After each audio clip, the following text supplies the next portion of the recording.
Mari kita buka firman Tuhan di dalam 1 Petrus pasal yang keempat, mulai ayat yang ke-7. Kesudahan segala sesuatu sudah dekat. Karena itu kuasailah dirimu dan jadilah tenang, supaya kamu dapat berdoa.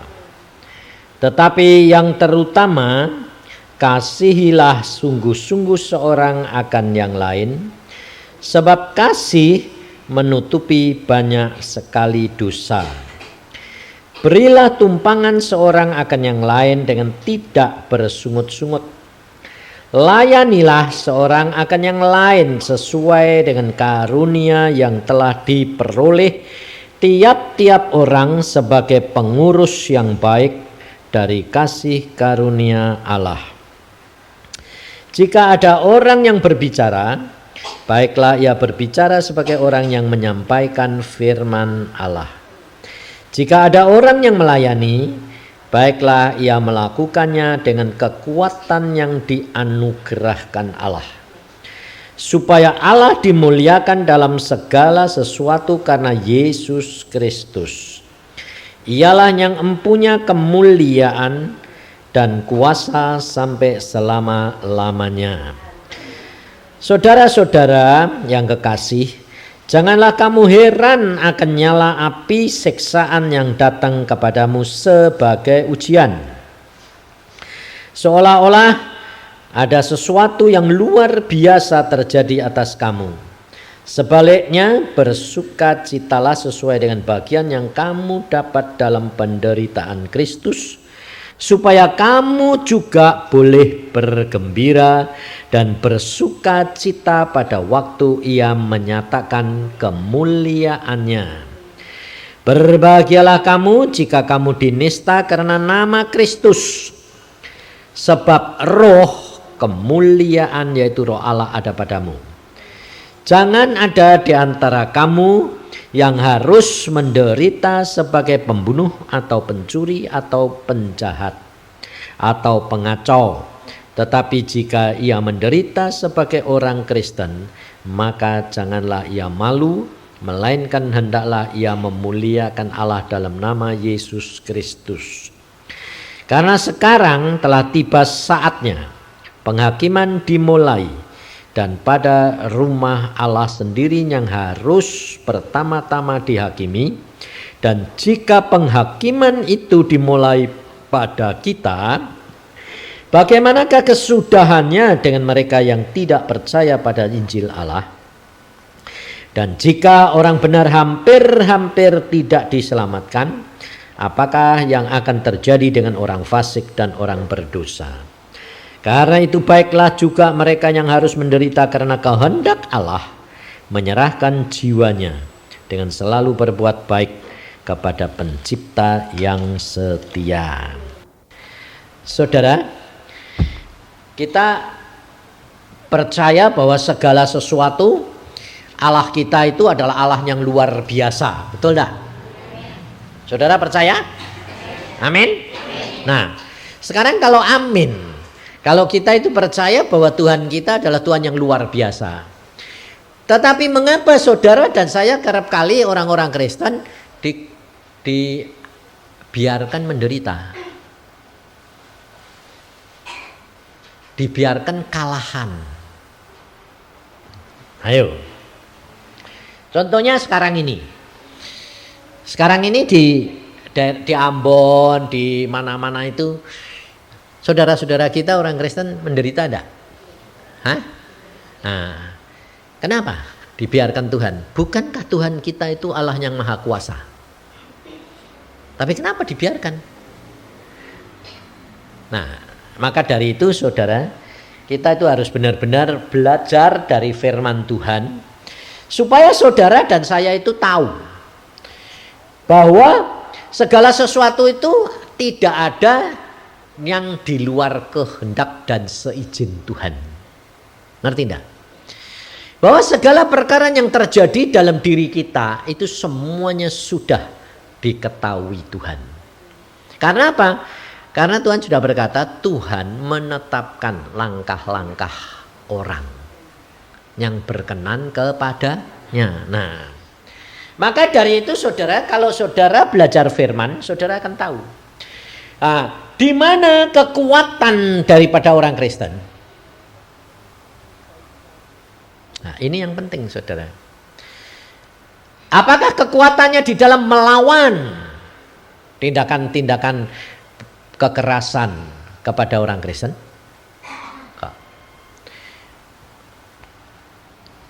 Alkitab ngajar kita suruh ngelawan atau suruh enggak? Hah? Enggak. Nah, sekarang kalau saudara-saudara kita di Ambon itu ngelawan enggak? Hah? Ngelawan. Bener enggak?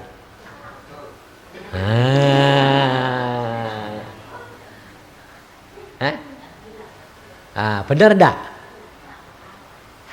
Yang bilang bener itu bener di dalam daging. Yang bilang enggak bener itu bener di dalam roh. Maka dari itu saudara, kalau kita mau belajar firman, saudara harus tahu bahwa hidup di dalam dunia itu hidup di dalam daging. Kemudian kita mau percaya Yesus, sambung hidup di dalam daging ini, disambung masuk ke dalam dunia daging, dunia roh. Jadi orang Kristen di dalam dunia ini hidup di dalam dunia berapa? Dunia daging dan dunia roh. Nah, jikalau dunia daging yang masih kuat, dilawan pada lawan, ngelawan. Nah, contohnya saudara saja. Saudara ini mau hidup di dalam dunia roh atau dunia daging? Mau hidup belajar di dalam dunia roh. Nah, kalau hidup di dalam dunia roh, biarpun kamu hidup di dalam dunia ini, saudara harus dapat menghasilkan buah-buah roh. Nah, ya toh? Karena dinamakan buah roh. Tapi buah roh ini wujudnya di dalam daging enggak? Hah? Ayo. Buah-buah roh ini wujudnya di dalam daging atau di dalam roh? Dalam daging. Kalau nanti di surga itu sudah tidak perlu buah roh. Karena sudah roh semua. Ya toh? Lah justru saudara ini di dalam dunia apa? Daging, diperlukan buah roh. Nah, jadi buah roh yang dinyatakan di dalam daging, yaitu kasih, sukacita, damai sejahtera, murah hati, lemah lembut, ya toh? Nah, tapi ini membutuhkan proses enggak? Iya, karena saudara asalnya apa? Domba atau kambing? Pinter. Asalnya domba jadi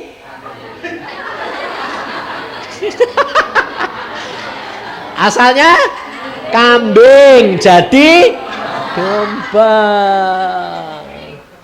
Nah, kalau kambing punya tanduk enggak? Punya.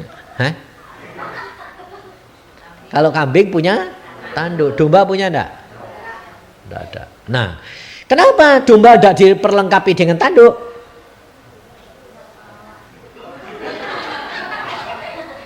Ayo, kalau kambing kenapa dilengkapi dengan tanduk? Kalau domba kok enggak?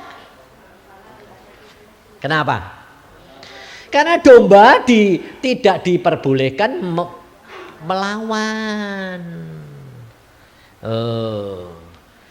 Jadi setiap makhluk, setiap saudara dan saya itu dilahirkan sudah punya bawaan. Ya toh? Bawaannya jelek atau baik ada toh? Ada toh? Ada. Ada yang banyak jeleknya, ada yang baik. Baiknya sedikit. Nah, kalau yang banyak itu tanduknya banyak enggak? Nah, untuk menghilangi tanduk ini dikikis sampai hilang. Susah enggak? Nah, ya itu. Nah, caranya bagaimana? Yang penting kan itu toh. Saudara selalu tanya caranya piye, Pak? supaya bisa berbuah roh, supaya tanduk-tanduknya ini hilang. Nah, pakai jalan apa? Hah? Hah? Apa? Pikul salib.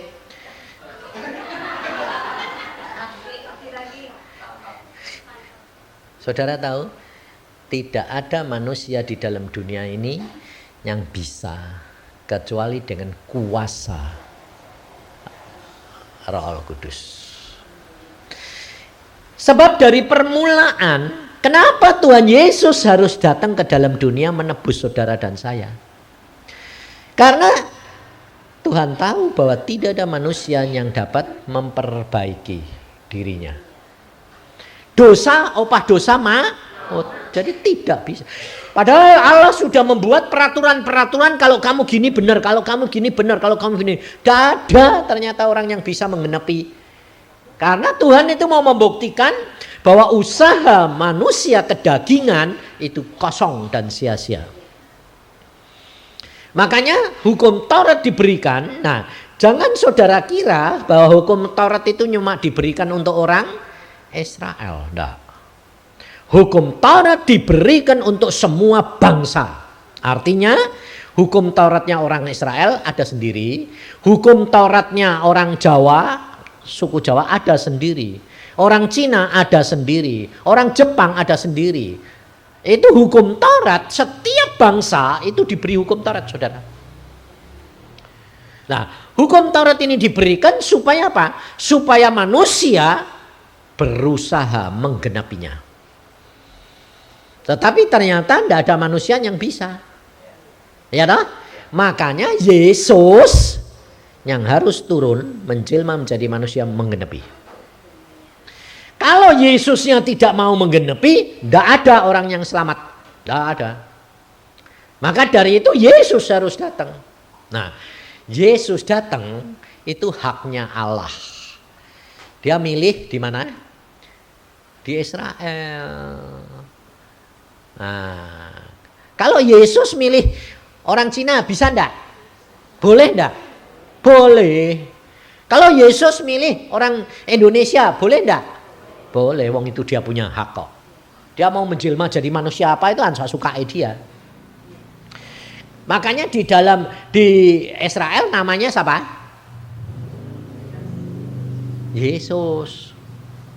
Namanya Yesus atau Yosua. Nah, itu namanya juru selamat. Nah, saudara, kita kerap kali itu meributkan hal-hal yang pepesan kosong. Contohnya, nama Allah, nama Yesus. Buat apa ribut-ribut? Saya bilang, Yesus, kalau kamu nanti ketemu sama Tuhan Yesus, dia itu pakai nama itu macam-macam. Aku ini hikmat, aku ini kasih, aku ini wahyu, aku ini penasihat ajaib, Bapak yang Maha Kuasa. Apa dia pernah nyebut nama seperti namamu, nama Yusa, nama Yosua, nama Yesus? Hah? Enggak. Tapi dia menyebut nama Yesus kepada Saulus pada waktu itu. Kenapa? Karena Saulus belum ngerti. Tapi kalau saudara dan saya tahu, dia itu sebetulnya punya nama enggak toh? Bapakmu, Allahmu itu punya nama enggak? Hah? Siapa? Dia bilang namanya Yahweh. Yahweh itu bahasa apa? Bahasa apa? Ibrani toh? Ya, itu sebutannya orang Ibrani.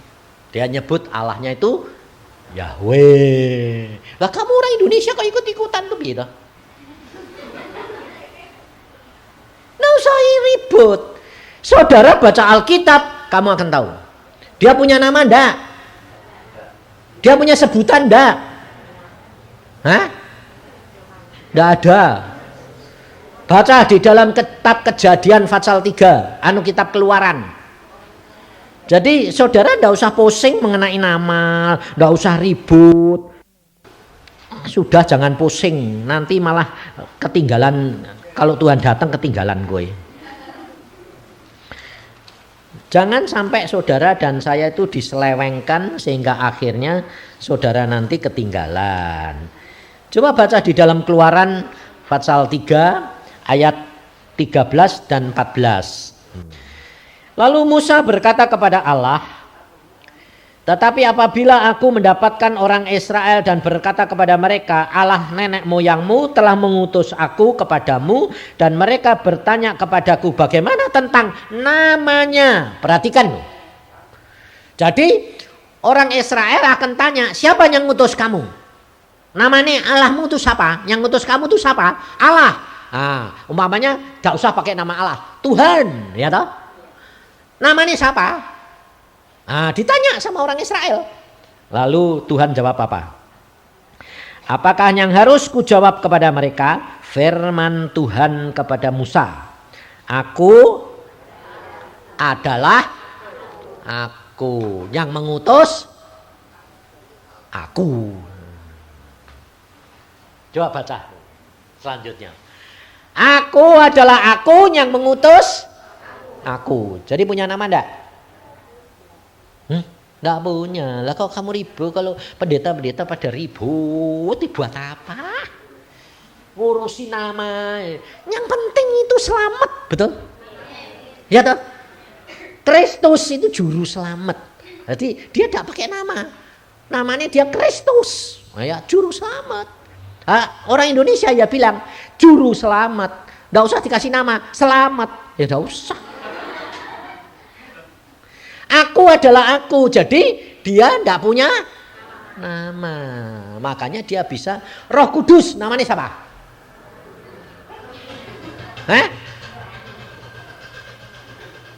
Adapun dia pada waktu datang kepada Tuhan Yesus, dia pakai gambar burung merpati. Lalu setiap kali saudara lihat gambar burung merpati, saudara bilang Roh Kudus.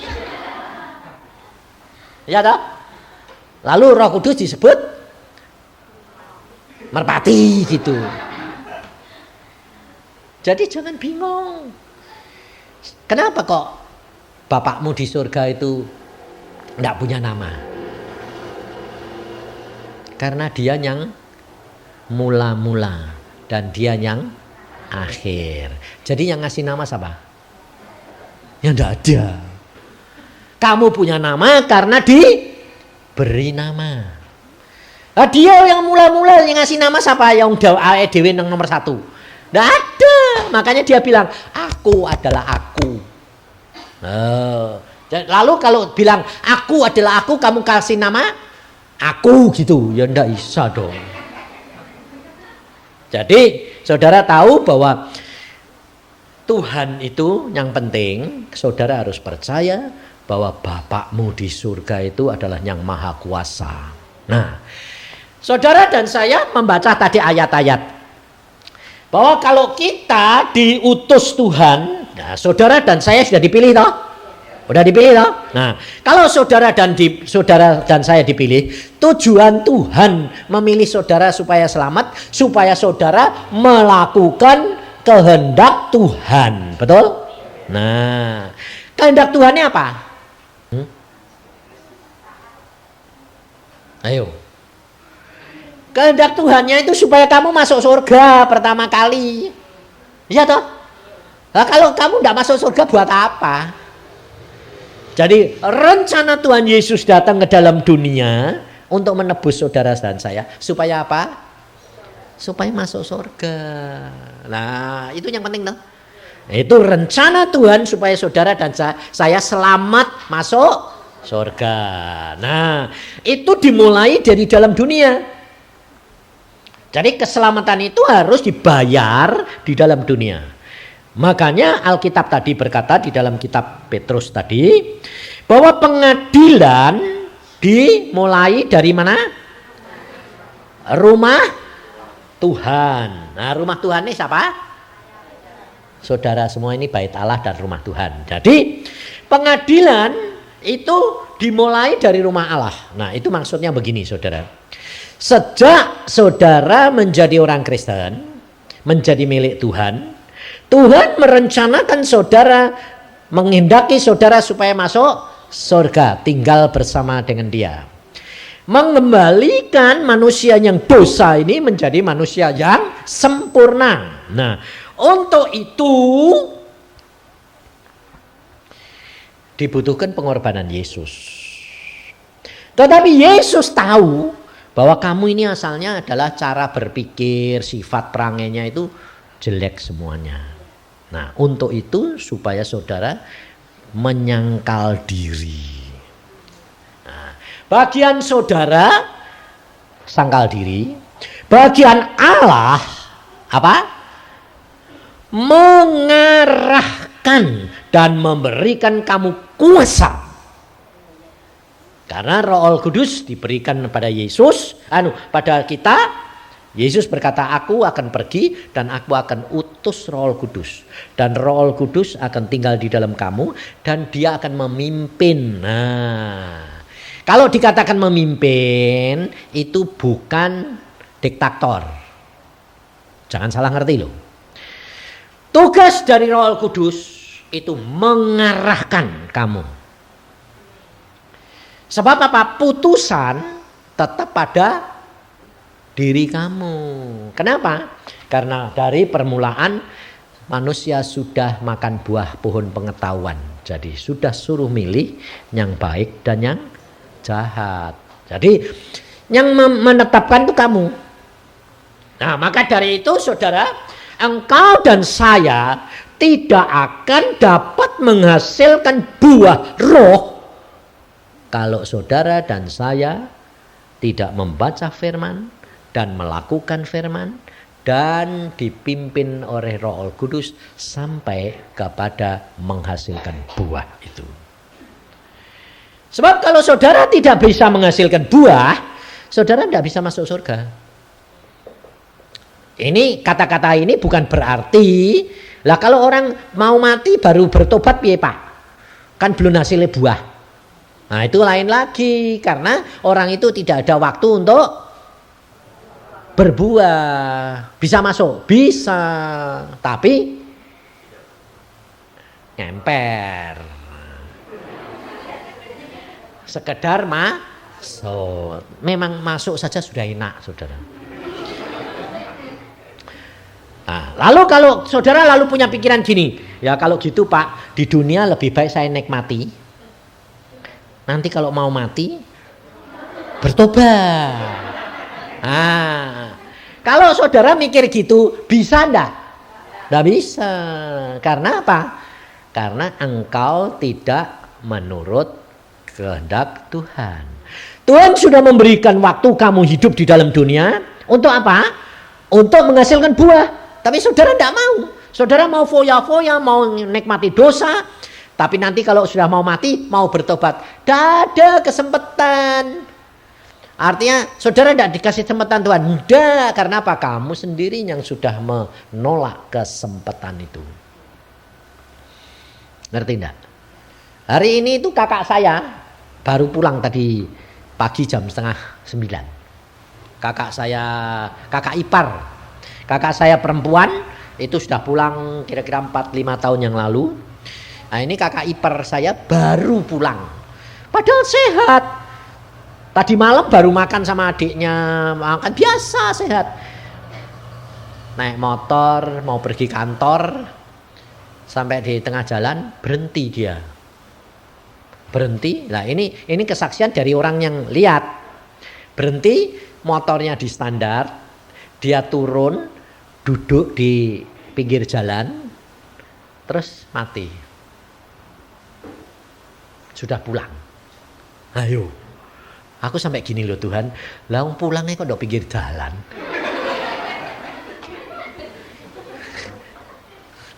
Lah kok ndak ada rumah. Abang dari pinggir jalan itu, dari rumahnya ke pinggir jalan itu cuma 50 meter. Lah kan baru dari rumah ngambil brompit, pakai helm, berangkat baru 20-30 meter. Bak berhenti, standar, duduk, pulang. Aku bilang loh Tuhan, lah kok enggak pulang di rumah lah, itu kan cuma 5 menit. Ya toh?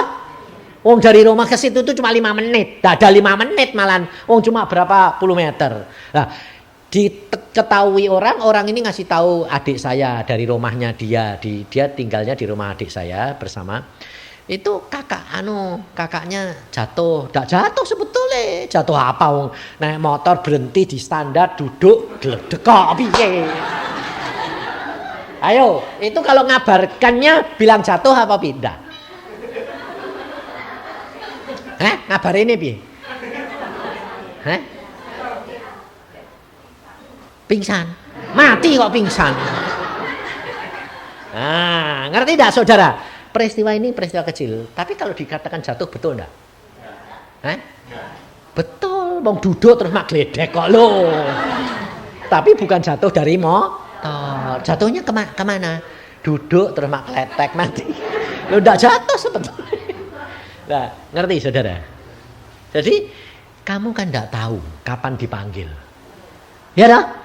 Datangnya kapan Anda ngerti. Nah, tapi kalau saudara itu belajar peka ngerti, pasti tahu. Nah, saya sebetulnya sudah tahu. Waktu saya di Surabaya, saya baru pulang dari Surabaya itu hari Selasa yang lalu ini. Istri saya bilang bangun tidur, yang, aku kok ngimpi. Ngimpi apa? Koyom itu berangkat. Aku bilang, Koyom jangan berangkat dulu, tunggu aku. Istri saya bilang gitu. Nah terus, tapi koyomnya pergi wae, aku ditinggal. Saya bilang gitu. Nah saya diem, saya sembayang. Apa sih Tuhan gini? Kakakmu mau pulang. Kaget aku. Waduh kalau gitu, aku nanti pulang ke Bandung ngasih tahu anak saya. Sebab anak saya itu diangkat anak sama kakak saya. Dari umur 2 sampai 12 turut dia. Tinggalnya di Jepara. Nah, sampai di Bandung saya lupa ngasih tahu istri saya ngimpinya ya lupa lagi. Baru ini tadi dia telepon pagi saya bilang loh yang kowe kan sudah ngimpi. Oh iya aku sudah ngimpi ya. Kok lupa? Lah aku ya lupa kok. Nah saudara, jadi kalau dilupakan Tuhan tuh memang sudah diizinkan enggak? Udah loh. Tapi dia meninggal meskipun di jalan, tapi tidak luka, tidak menderita dan tidak jatuh. Tuh, dan dia memang orangnya baik, saudara. Tidak mau menyusahkan orang lain. Luar biasa toh. Karena apa? Karena dia hidupnya tiap hari berkenan di hati Tuhan. Jadi enak. Gitu. Maka dari itu saudara, Alkitab mengajar kepada kita, penghakiman dimulai kepada bait Tuhan. Saudara dan saya tiap-tiap hari itu dihakimi. Karena apa? Karena supaya nanti masuk surga tidak usah dihakimi lagi. Kalau dihakimi nanti masuk neraka. Jadi enak dicicil saini. Hari demi hari dicicil, tahu-tahu lunas. Tapi saudara kerap kali tidak seneng nyicil. Senengnya kontan. Bangkrut. Tidak bisa karena dosamu terlalu besar. Lah maka dari itu saudara harus belajar apa? Peka. Cara kepekaan bagaimana? Yaitu saudara kalau saudara sudah baca Alkitab, lalu punya wataknya apa? Ngomongin orang, gosip. Ya toh? Kalau saudara sudah jadi Kristen, sudah baca Alkitab, jangan ngomongi orang. Nah, terus pada waktu saudara ngomongin orang, Tuhan kadang-kadang ngingeti firman dah. Ngingeti dah. Tinggal masalahnya kamu nurut atau tidak. Kamu tukang marah terus. Alkitab berkata, jangan marah. Loh, tapi kamu bilang, lah, dia yang nyebabin loh. Nah, itu namanya bantah dan melanggar firman. Nah, lalu akhirnya saudara kalau terus dihakimi tidak nurut, dihukum apa? Stroke. Nah, meskipun stroke sekalipun masih lumayan karena dihakimi di dunia. Tapi kalau dia stroke nanti masuk surga tetap stroke enggak? Enggak, sudah bebas sempurna kembali. Nah, saudara tahu, jadi enak di dunia apa enak di sana? Makanya Alkitab berkata apa? Ucapkan syukur dalam segala perkara. Tetapi yang penting bagi saudara perhatiin, saudara harus belajar peka dan nurut. Kalau tidak, engkau mesti bayar harganya mahal. Tapi kalau saudara dalam perkara yang kecil setia, artinya diingatkan Tuhan, terus sadar, ya Tuhan ampun.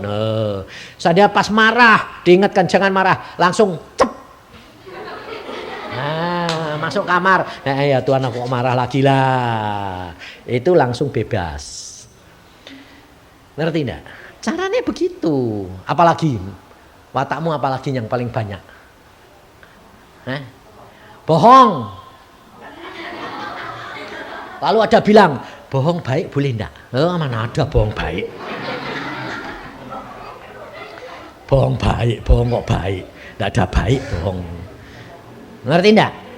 Bohong tetap bohong, enggak boleh. Nah, tapi saudara, makanya saudara Tuhan Yesus berkata apa? Kamu harus cerdik seperti ular. Nah, sekarang saya kasih contoh.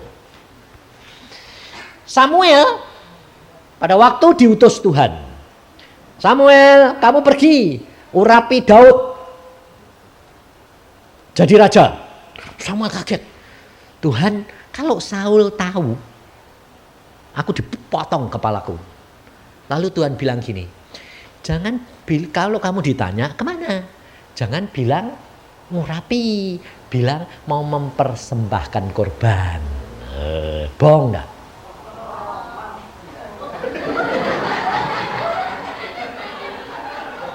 Ayo, bohong enggak?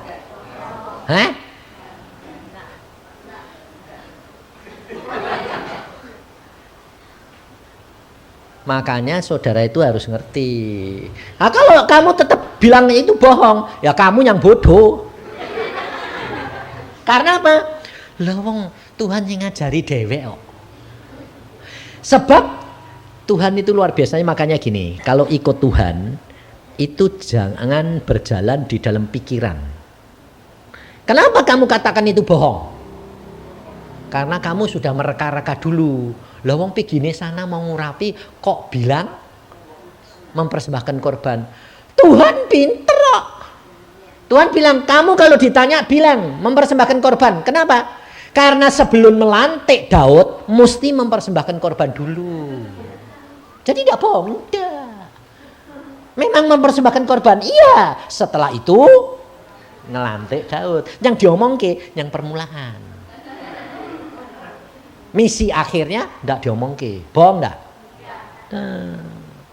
Lah kok kamu bilang bohong?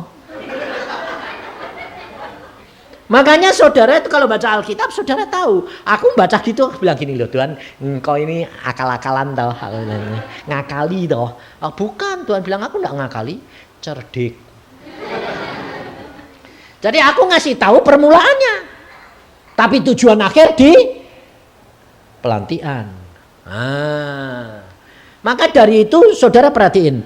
Saudara dan saya kalau berjalan di dalam iman, itu Tuhan tidak pernah ngomong gini, nanti tak kasih ini, jalannya gini. Tidak pernah. Tapi Tuhan selalu ngomong apa? Jalan aja. Ayo balik. Nah, contohnya kayak orang Israel keluar dari tanah Mesir. Dari Mesir ke Kanaan itu cuma jalan kaki, itu cuma 40 hari sampai. Jalan kaki itu. Tapi bangsa Israel berapa? Kenapa? Karena mau mendidik supaya berubah cara berpikirnya. Lalu Tuhan berkata, pergi ke sana. Ya sudah pergi. Sama Musa pertama kali itu sudah arahnya ke Mesir. Tuhan berkata, balik. Loh, balik kemana Tuhan? Ke Laut Kolsom. Loh, kan malah buntu Tuhan. Tuhan tidak pernah, oh tidak apa-apa, nanti tak kasih mujizat. Dah. Nurut dulu, mentok. Sudah mentok.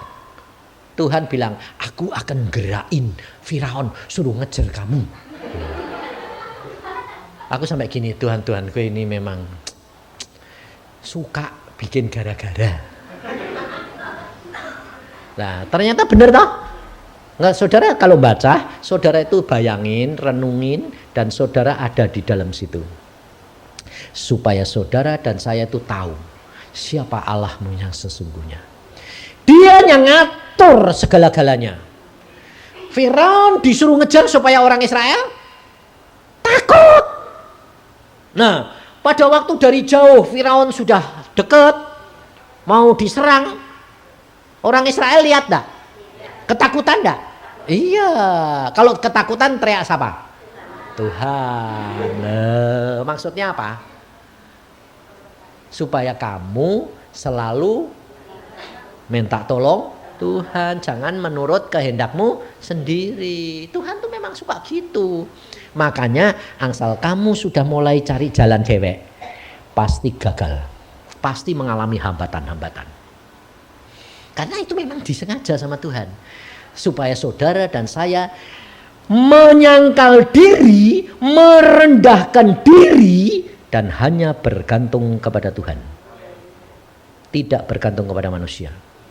Disengaja. Nah, kalau sudah Firaun ini sudah mau kena, mau sampai, Tuhannya lucu, ngerti ya? Tiang awan dibalik, yang sana terang, yang sana gelap loh. Jadi Firaun terang, Firaun lihat orang Israel gelap, ngerti tidak? Jadi ini terang, ini tiang awan dibikin, sini terang, sini gelap. Orang Israelnya di tempat gelap. Tapi orang Israel yang di tempat gelap ini bisa lihat dia enggak? Bisa. Wah, ini pakai pedang, pakai tombak. Ketakutan enggak yang ini? Tapi yang ini tahu enggak? Enggak tahu. Yang ini malah ketakutan karepe dewek. Ini persis kamu. Ngerti? Ini itu persis kamu. Kamu kerap kali takut enggak? Takut tak? Padahal Tuhanmu tahu enggak kalau kamu takut. Nah, terus kamu berteriak, Tuhan tolong, gitu ya. Nah, kamu terus tolong bilang apa?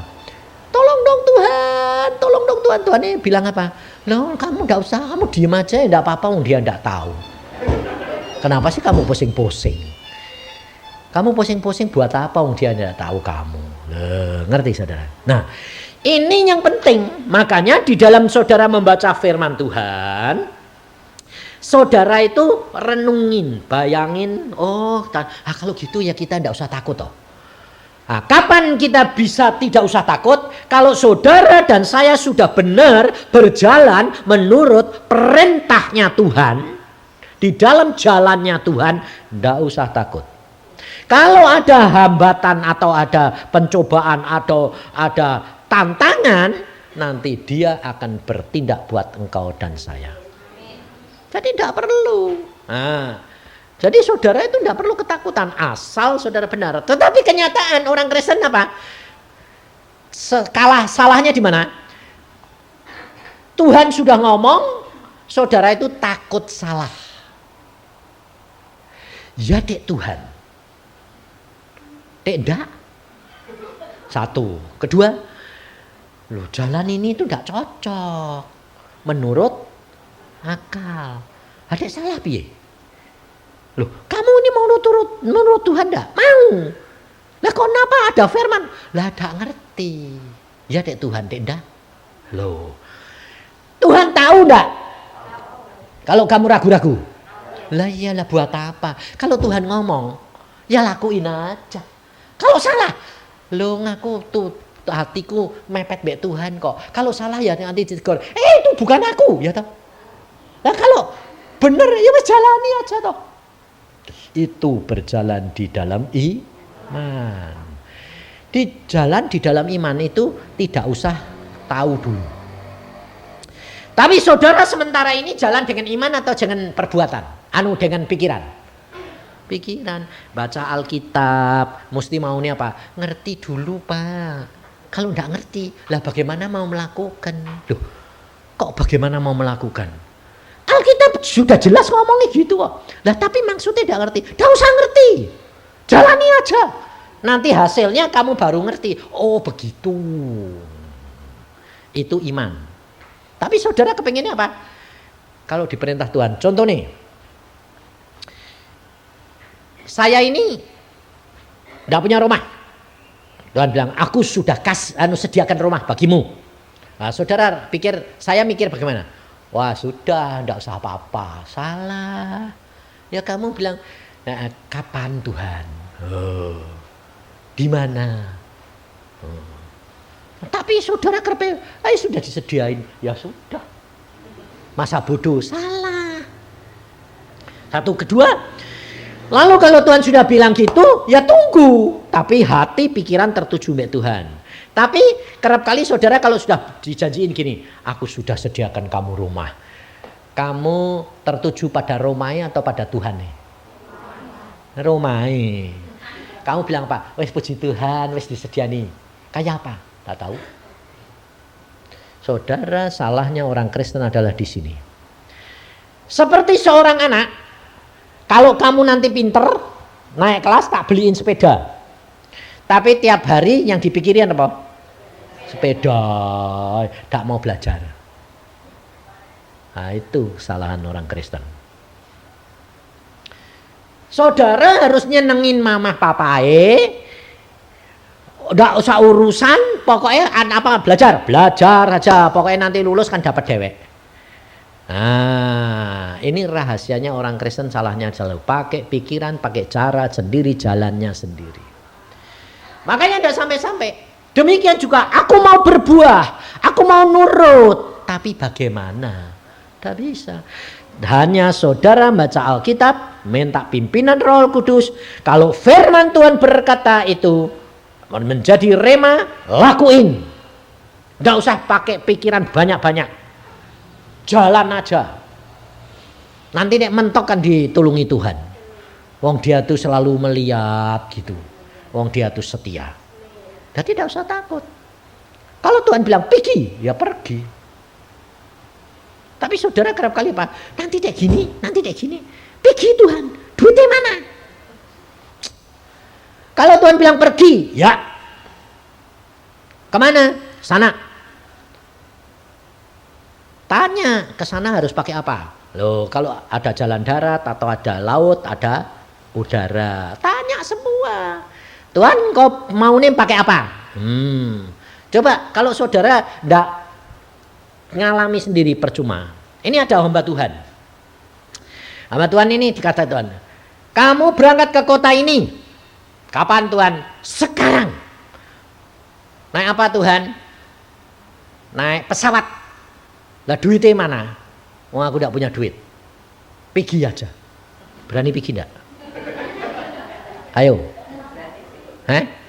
Harusnya berani. Ini hamba Tuhan berani. Ngambil koper berangkat ya. Terus antri tiket. Karena dia tahu jam berapa berangkat. Antri dia. Tapi hatinya deg-degan enggak? Deg-degan lah. Duitnya tidak ada. Tidak punya duit. Bener-bener ini pengalaman nyata. Waduh. Sudah tambah deket kurang 3 orang. Tetap tidak punya duit. Jadi piye toh Tuhan? Tuhannya diem aja. Lah kira-kira Tuhannya di surga ketawa enggak? Iya, itu memang Tuhan suka gitu. Dianya deg-degan Tuhannya. Makanya jangan dipikir-pikir. Nah, lalu dia sampai kurang 1-2 orang, tetap enggak ada. Aduh Tuhan.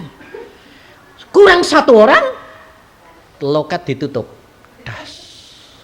Habis. Dia bilang puji Tuhan. Karena pas habis tahun memang sampingku deh ini untuk aku untuk bisa bayar. Ya toh? Habis dia bilang aduh puji Tuhan. Berarti kan nunggu sak jam meneh.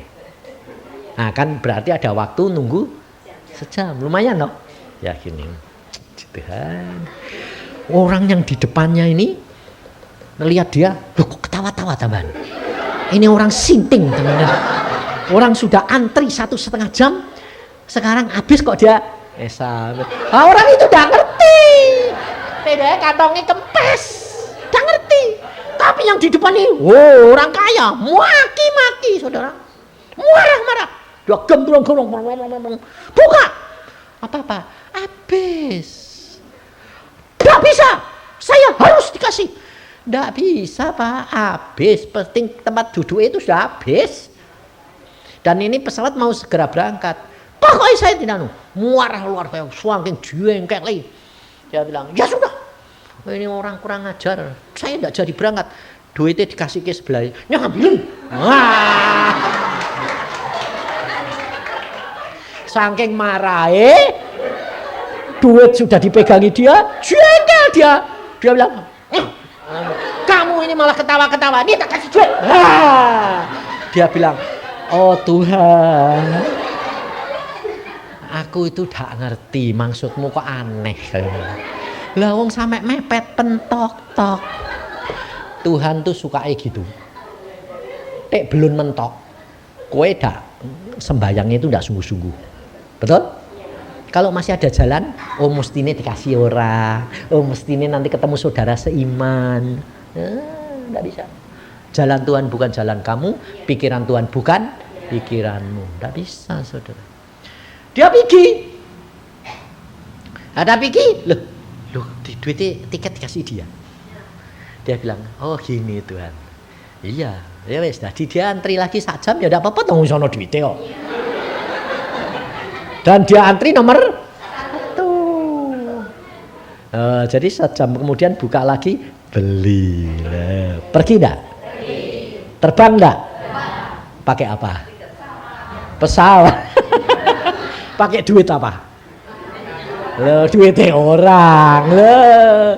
Kan Alkitab berkata, orang dosa disuruh cari harta, yang menikmati orang benar. Ngerti saudara? Jadi saudara, di dalam Alkitab dikatakan, jangan menggerutu kalau kamu sedang mengalami penderitaan. Karena Tuhan itu punya maksud di dalam hidup saudara dan saya. Semua pasti untuk mendidik saudara dan saya untuk mengenal Allahmu. Dan Yesus Tuhan itu selalu punya jalan baru. Sebab namanya dia adalah Allah. Yesus adalah jalan kebenaran dan hidup. Tidak mungkin tidak ada jalan keluar. Yang penting saudara dan saya itu belajar apa? Peka. 1, takut akan Tuhan. Tetapi jangan disesatkan sama setan dengan cara apa? Takut salah, takut salah, jadi salah. Karena saudara tidak gerak, ragu-ragu terus. Saudara dan saya percaya firman dan tidak boleh takut. Asal engkau punya hati takut akan Tuhan. Kedua apa? Nurut, taat. Bayar harganya tiap hari. Nah, seperti saya tadi katakan, di mana kamu yang penting sebenarnya, bagaimana supaya saudara dan saya menghasilkan buah. Untuk menghasilkan buah, saudara harus punya kuasa. Nah, kuasa itu dapatnya dari mana? Kalau Tuhan Yesus memberi kuasa kepada kamu. Nah, kapan Tuhan Yesus memberi kuasa kepada kamu? Kalau kamu menurut firman-Nya. Karena dia adalah pembelamu. Nah, dengan cara bagaimana? Kamu setia tiap hari mesti baca Alkitab. Dengan saudara membaca Alkitab, maka Tuhan itu lihat senang. Dengan dia senang, hadiratnya ada, kuasanya meliputi kamu. Contohnya begini. Seorang anak yang diasuh sama sustri, nanti cara pikir, cara ngomong, cara bertindak persis sustri. Ya tak? Tidak persis anak mama itu. Nah, demikian kalau saudara itu tiap hari baca firman, nanti yang kamu omongkan itu bukan kebun binatang, bukan cerewet lagi, tapi watak Yesus. Tidak ada kata-kata kotor, tidak ada kata-kata kutuk, tapi yang ada adalah berkat.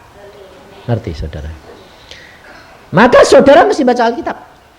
Tapi kalau saudara tidak mau baca Alkitab, kuasamu Tidak ada.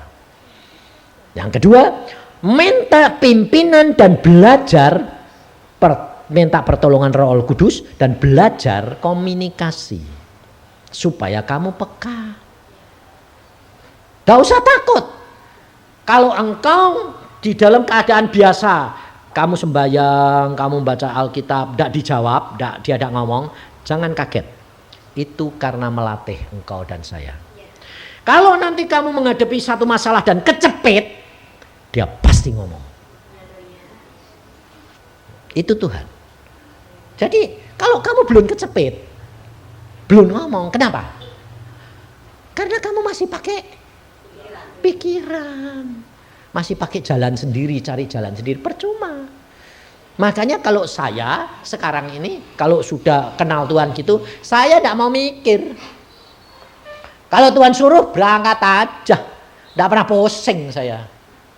Saya pada waktu tahun berapa itu belum punya duit banyak, masih pas-pasan, nginjil baru. Tuhan anak saya dari negeri Belanda bilang gini, Iin pada waktu masih di sekolah di Belanda. Pak, kami sudah berdoa. Papa mesti memimpin mahasiswa di sini untuk retreat. Lalu saya bilang, ke Belanda itu mahal loh nih. Tiketnya itu 1.000 golden. Lah mahasiswa kan tidak punya duit. Beliin tiket papa. Jawaban anak saya bilang, loh papa kan tidak pernah minta toh sama mahasiswa toh. Ya papa minta be Tuhan. Bayangin saudara. Iin bilang, ya papa minta be Tuhan. Ya sudah.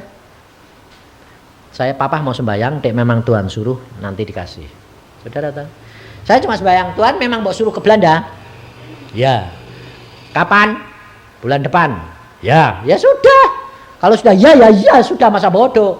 Nah, saya mikirnya apa? Mikirnya bagaimana? Nanti kan ada tiket, ada duitnya beli tiket. Kalau tidak ada, ya tidak mangkat, salah siapa? Ya benar tak? Loh, benar tak? Jangan jadi penginjil, utang dulu. Nanti tak bayar. Kalau dapat persembahan. Itu namanya pakai jalan sendiri. Saya diam aja. Saya ngomong sama istri saya, anakmu tadi telepon dia bilang supaya saya ke Belanda. Loh, udah Belanda mahal loh Pak. Iya. Nah, dia bilang suruh minta Tuhan. Nah, ya wis tak lapor ke Tuhan. Tuhan wis kowe nggak duit, dah mau kasih duit ya wis. Saudara tahu caranya aneh. Saya pergi ke ke Surabaya pelayanan 2 minggu. Lucu malahan. Setiap habis pelayanan duitnya suruh ngasih ke orang. Lah aku menilu Tuhan, ini duitnya persembahan buat siapa? Oh itu kasih ke orang itu, kasihan butuh duit, kasih. Kasih sana. 2 minggu kurang sehari, aku tidak dapat uang 1 sen. Aku bilang Tuhan, ini 2 minggu sudah 13 hari, suruh ngasih ke terus. Nah tak hitung-hitung. Itu tahun 8 berapa itu 2,5 juta. Saudara tahu? Gede. Wong dolar itu masih lah. Buat beli tiket cukup. Lah ya Tuhan, nih buat beli tiket kan cukup toh ya. Ambek buat di rumah, tinggal di rumah lah kok malah disuruh ngasih ke orang terus. Ya wis lah nurut. Aku orangnya peduli kayak ya. Nanti tidak ada aku sing tanggung jawab. Masa bodoh. Lalu hari terakhir ini melayani orang yang di gang kecil, orangnya cuma 25 orang. Orang miskin lagi. Terus pulang dikasih persembahan berapa? 25.000 rupiah. Waktu saya buka 25.000 rupiah, saya bilang Tuhan, ini untuk siapa? Kantongi. Loh lucu toh? Sing kabeh kon ngasihke, ini kon ngantongi. Aku bilang tak kantongi toh. Terus karena ini tek kecil kon ngantongi. Tek gede suruh ngasihke. Aku niku itu aneh kok aku minum, tapi ya wis ben lah nurut wae. Kan nanti Tuhan yang buka jalan ya toh. Saya peduli saya. Terus saya diantar sama Pak Samudi, saya sudah naik mobil. Saya ngomong sama dia. Tek cilik kon kekno aku. Tek gede kon kekno. Dia mesem aja. Lah aku turut dapat bagian no. Sebabnya dia nganter-nganter aku hamba Tuhan desa ini ya suruh ngasih juga. Lah ini persembahan piro? Njik gojeng 25.000. Terus kon ngantongi. Lah yo dek cilik iki kon ngantongi kowe dapat berapa ratus toh. Lah aku iki cuma dapat 25.000. 2 minggu pelayanan, aku bilang gitu. Ya, Tuhan kok aneh ya? Iya memang aneh, aku memang gak ngerti, tapi wong biasa lah.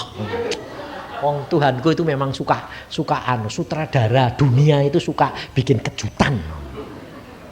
Ini mobil jajalan saudara, 5 meter jajalan, wong dari pinggir gitu terus meripit gitu. Perempuan ini lari-lari, pak. Oh, terus ada orang bilang, apa, ada orang teriak manggil. Stop. Ada perempuan bilang, lupa pak, ini persembahan. Ya, amplopnya ya kecil juga. Plek. Aku karena lihat kecil ya, ini buat siapa? Aku yang sembahyang lagi. Siapa? Tuhan bilang, kantongi. Wah, wes aku lagi, cilik aku lagi. Tak buka saudara, jedet, cek. Tak buka, 5 juta. Langsung saya bilang, puji Tuhan untung kon ngandongi. Coba kon gak nomornya kabur. Saudara tahu? Tuhan bilang, loh, kue persembahannya tadi berapa? 2,5 juta. Kue tak kasih berapa? Double. Ngerti? Tapi kamu dengar gini, nanti jangan mancing. Tergerak kenok. Ludes, lu kok ada sing ngasih? Salah. Ada disuruh kok. Itu namanya mau ngakalin Tuhan tuh enggak bisa mbak akali. Yang penting itu motivasi hati nurut, taat. Maka semuanya Tuhan akan ngatur indah pada waktunya. Jadi kalau dalam saat kecepit, menderita, jangan justru bilang, lu nggak butuh kok malah suruh ngasih. Nah kan aneh. Ada orang utang, nggak bayar-bayar. Dia doa, Tuhan, aku ki butuh duit. Kok orang itu utang nggak bayar-bayar sih Tuhan, sudah 10 tahun. Tuhan, mau gerakin dia sih Tuhan, suruh bayar. Tuhan bilang apa? Berkati dia. Nah, aneh toh. Ayo masuk akal dah. Wong utang 10 tahun nggak bayar, malah kita butuh, Tuhan bilang berkati dia. Masuk akal dah? Enggak toh? Iya. Tapi ini anak Tuhan nurut. Apa Tuhan? Berkati dia. Wah, dia doa. Ya sudah Tuhan, aku berkati dia. Dalam nama Tuhan Yesus aku berkati dia. Supaya berlimpah-limpah. Haleluya. Wah, berarti istrinya bilang, loh Pak, kowe biasa nih nuntut jaluk minta supaya dia bayar, kok sekarang suruh berkati Pak. Lah Tuhan suruh berkati, tak berkati wis lah. Wong ora bakal bayar kok berkati wis. Justru dia pikiran tidak bakal bayar dan dia berdoa, orang itu diberkati luar biasa. Yang utang diberkati benar-benar. Setelah diberkati, dia kehilangan utang. Dia teringat kepada anak Tuhan ini, aku utang 10 tahun kok tidak bayar-bayar. Malu aku sekarang sudah banyak uangku, dibayar 2 kali lipat. Ngerti saudara cara ini Tuhan? Yang penting saudara nurut. Yang penting saudara takut akan Tuhan, maka Tuhan yang akan mengatur jalan hidup saudara dan saya. Amin. Mari kita berdoa. Tuhan Yesus, firman-Mu sudah hamba sampaikan. Engkau tahu keadaan anak-anak-Mu di tempat ini. Hamba tidak tahu, tetapi Engkau tahu. Tidak ada sesuatu yang tersembunyi di hadapan